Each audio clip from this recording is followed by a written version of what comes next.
You get on the airport commission. I've always wanted to ask you, is it straightened out now? You may have to wait for my book. Oh, wait for the book. The book coming out. No, there's no book coming out. Yeah. We're getting there. Yeah, It's been a struggle. We're not fully there yet. We are having a hearing actually tomorrow night at the commission meeting on a landing fee, new proposal for landing fees, and it turns out that while we had a provision in our rates for landing fees for single-engine planes, it was never charged. It was there, but it was never charged. And so we're proposing to charge it now. It's $10, which doesn't seem outrageous, but there's been a hoo-ha about that. So, but we have to get the airport profitable. We have to get it at least to break even and be able to pay back the town. So, there's some challenges still ahead, but I think we're headed in the right direction. I think you got a good hold on things out there. Well, it's been interesting. I've always found you an intelligent man, knows what's going on. You don't miss too much. Thank you. You know it. What else is going on around here that interests you right now? Right now, my interest main now, I'm on the building committee for the VFW. Right. And the donations that we thought we could receive from the town, and different ones. From the community. We need quite a bit of money. We need about $154,000. How much have you raised so far? Well, we raised. I don't know that we got a man that's doing that for us. But we spent a little over $2 million. And if you knew it from the start to today, it's almost ready to open. Waiting for the CO to come. But to finish it off, you need another $154,000. Yeah, I mean, it's amazing what 6 or 7 people can do in a committee, because we really pushed for it, and we got Paul Koschuk as the general man, as the general construction man, and he moved it along since August.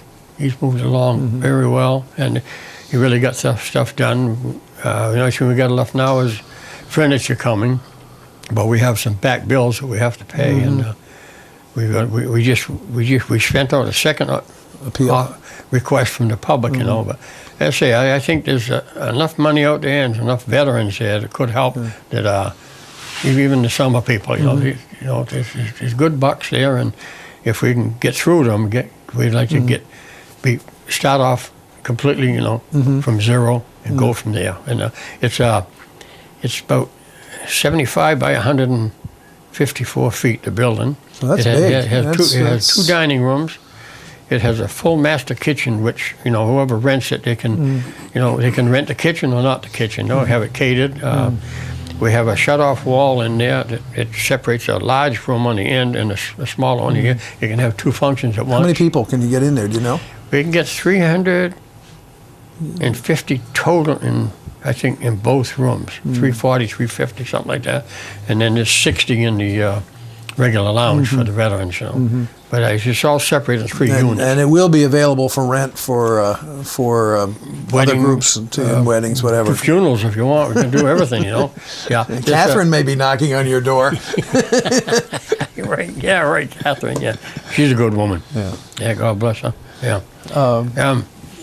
Beyond that, there's you got next door out there. You got Miles Reese is coming along with his project. So exactly where is the new VFW building? Okay, you go past the airport, and then you'll see the only street within a half mile. It's got a light pole. Get down there, and you get down. It goes down. It goes in behind the airport, the industrial area. Right. And there's a sharp turn. On the left, you'll see the long VFW building. And there's a dirt road on angle here. That's where Miles is going to handle all the rubbish and stuff when he gets up and moving. You got quite a project there. I think it'll cut down. Who owns do you own the land? The VFW own the land that you're building? No, town owns the land. We have a 99-year lease, I think it is, or a 25-year lease. The town was good on that. They voted in to lease it. But the building itself is there. The parking lot's in. Well, is the site where your old building was out at Tom Nevers, is that gone? Is it in the ocean now? Yeah, no, the town tore it down because it was getting ready to go, and it's all brick. They don't want to put that down on the beach, so they closed us out. That's what happened. They said we got to move the building. To move it was, I forget, astronomical because it's cement slabs. You got to pick everything up. A lot of weight there. But no, we shut down. We stored some of the stuff we were going to keep, memorabilia for the walls and stuff, and pictures of photos, veterans, and that. But I say the main thing is for the public out there, we'd like to get more input, you know, and.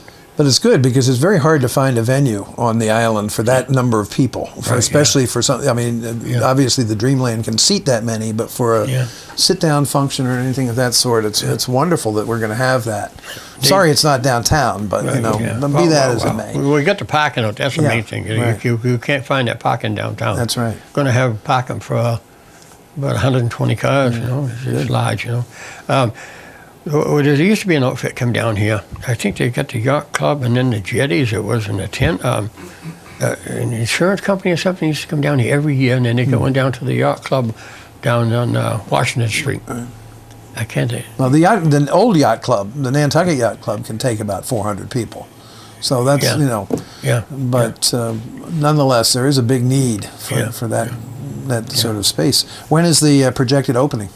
For the VFW, well, to have open house. As I say, we've got to get the CO. That should be in a couple of weeks, and we've had requests for June for some weddings, you know, and we've got to get things moving, you know. Yeah, if they schedule a wedding there, probably a good idea to be ready to be open. Yeah, you have some unhappy people. Yeah, no, as I say, it's a good group on there that knows the building trades. I have a contractor's license, a couple others. Who have been the people besides yourself who have sort of been the driving force for that project? Okay, there's myself, there's Britt Johnson, James Richards, he's a driving force, he is. Oh, Gunny, you know, old Marine. Pitt Grimes, Arnold Patterson, Lumpy Drew. It was Mr. Topham, he's passed on, God rest him. Alvin Topham. Yeah. Right. There's one more. It's getting there. I know, I have that problem too. Well, good luck with it. I think it's a great thing that you're doing for yourselves and for the community. And again, hopefully everybody will look for your books and buy them. And, oh, thank you. Yeah, you know, well, to say this summer on